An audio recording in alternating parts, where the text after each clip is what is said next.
create an understanding of how you create your physical reality, how you have created your physical reality, how you can create your physical reality to be more in alignment, more harmonious, more synchronous with what you prefer it to be.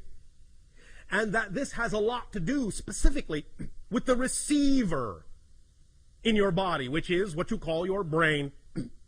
As we have said previously in another transmission, there are 3 stages to the idea of the downloading of informational reality and the experience of reality when it comes to the connection and the relationship between non-physical and physical reality. The higher mind, the higher self, that component of who you are as a person, the non-physical side of your consciousness, as is specifically designed to interact with the physical side of your personality and your consciousness, that downloads energy, information, concepts. Spread love, man. Ready to dive into some wild ideas? Like, how about the idea that we create our own reality? Yeah, super interesting to think about how much power we might have.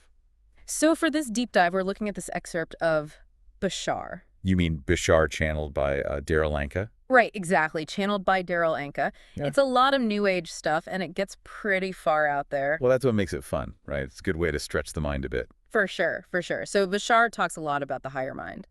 Basically like our expanded consciousness, sort of that connection to something bigger than ourselves. Okay, so kind of like tapping into a universal intelligence or something like that. Yeah, exactly. And using that connection to shape the reality we experience. So whether you're a skeptic or like totally on board with this kind of thing, I think there's something here for everyone. Absolutely. Even if you don't buy into everything, it's still fascinating to consider these different perspectives.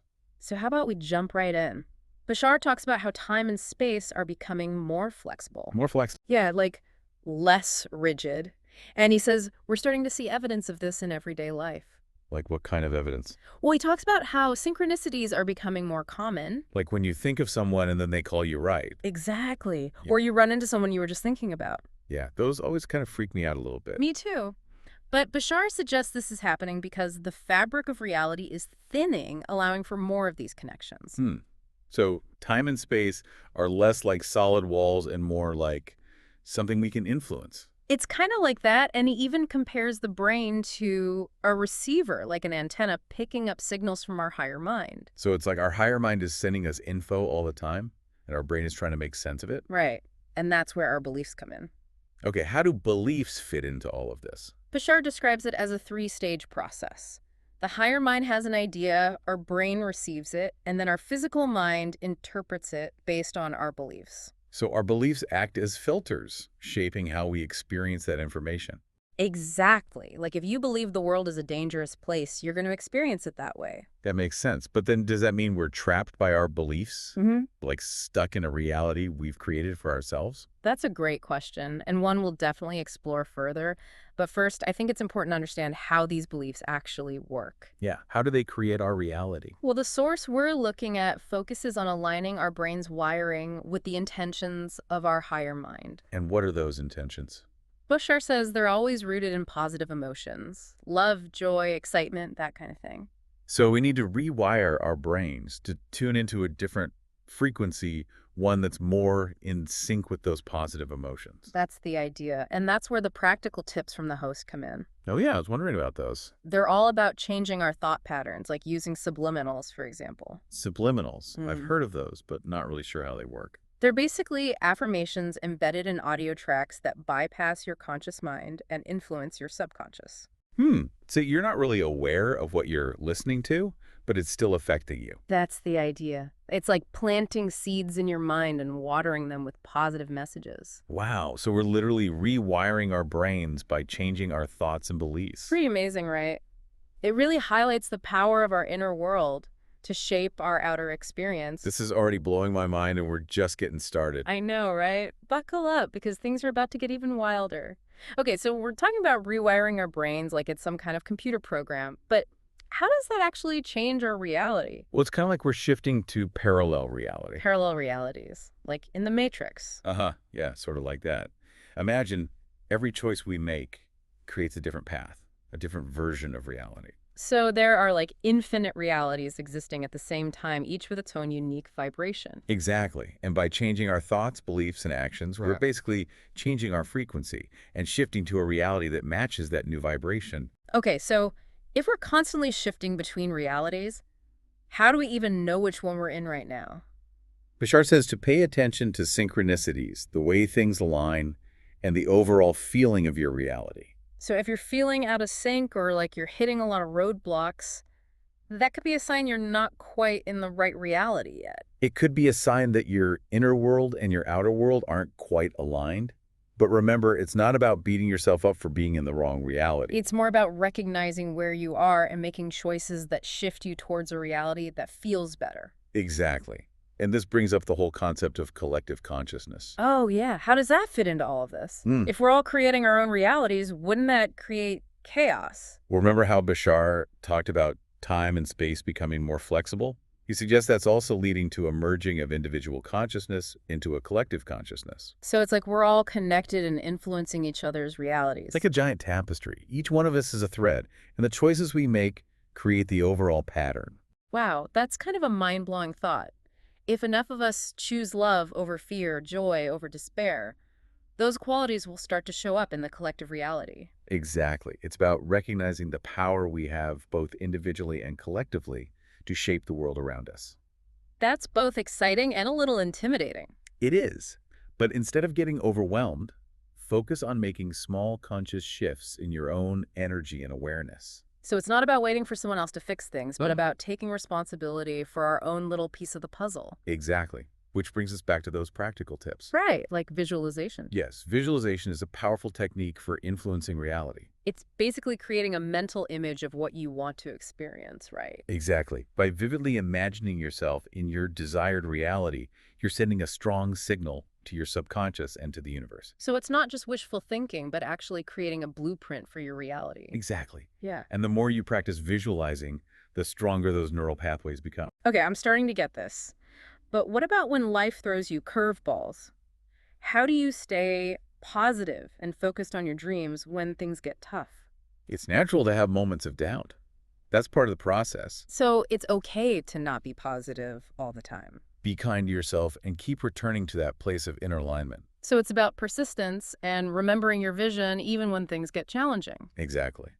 And another important piece is paying attention to your self-talk. Oh yeah, negative self-talk can be a real dream killer. Exactly. Replace those negative thoughts with positive affirmations. Does that mean we should be careful about what we say, even when we're just joking around? It's definitely something to be mindful of. Our thoughts create our reality, and our words are a reflection of our thoughts. So even casual comments can carry energetic weight. It's about being intentional with the language we use, both internally and externally. Wow, this is a lot to process. We've covered some pretty mind-bending concepts. We have. And we're not done yet. Okay, so my brain is like overflowing with all these ideas about shifting realities and stuff, but like, where does this all lead? What's the point of understanding all of this? Well, Bashar suggests that the point isn't really about controlling reality or like forcing things to happen, It's more about aligning with who we really are and letting life flow in a more natural way. Yeah, it's about finding that balance between taking responsibility for our choices and also trusting that the universe has our back. I can dig that, but it can still be hard when you're facing real-world problems, you know? Does Bashar offer any advice on how to deal with, like, the ups and downs of life? He talks a lot about choosing love over fear in every situation. So, like, even when things are tough. Even then, it doesn't mean ignoring problems or pretending everything is perfect. It's more about approaching challenges from a place of love and compassion. Yeah, both for ourselves and for others. So instead of getting caught up in the negativity, try to see things from a higher perspective. Exactly. Recognize that every challenge is an opportunity to grow and learn. And by choosing love, we open ourselves up to solutions that we might not have seen before. That's the idea. And Bashar also suggests that as we align with our true nature, we'll start to notice more synchronicities and opportunities appearing in our lives. So like the universe starts giving us little hints and nudges along the way. It's like we're getting back on track with our soul's purpose. Okay, I like that. But how do we recognize those signs? How do we know if we're on the right path? He says to pay attention to our intuition, those gut feelings and inner whispers that guide us. So we all have this inner compass, but we just need to learn to listen to it. It's like tuning into a radio station that's always been there, but we've been too distracted to hear it. I love that analogy. And sometimes those intuitive nudges come in unexpected ways, right? Exactly. Like through random encounters or unexpected opportunities. Bashar says that every person we meet has something to teach us. It's like everyone is a character in our own personal movie, playing a role in our unfolding story. I like that. It adds a sense of purpose and meaning to even the most ordinary interactions. So we're not just passively living in this reality, we're actively co-creating it with everyone around us. Absolutely. And that brings us back to one of the most important points we've discussed, the power of our beliefs. Right. Our beliefs shape how we see the world and how we experience it. And if we want to change our reality, we need to start by examining those beliefs. And as we've talked about, there are tools we can use to shift those beliefs, like subliminals, visualization, affirmations. But it goes beyond just techniques. Yeah. It's about cultivating a mindset of possibility, believing that we have the power to create the life we want. It's like we're all artists, and our beliefs are the paintbrushes we use to create our masterpiece. And there's no one right way to do it. It's all about exploring, experimenting, finding what works for you. So as we wrap up this deep dive into influencing reality, I want to leave our listeners with this thought. If you could choose any reality, what would it look like? What would you be experiencing? What kind of person would you be? Those are great questions to reflect on. And as you go about your day, pay attention to your thoughts, your words, your choices. Are they aligned with the reality you desire? If not, what small changes can you make to start creating a more fulfilling experience? Remember, you are a powerful creator. Choose wisely. This has been an incredible journey. Thank you so much for sharing your insights with us. It's been a pleasure. And until next time, keep exploring, keep questioning, and keep diving deep into the mysteries of reality.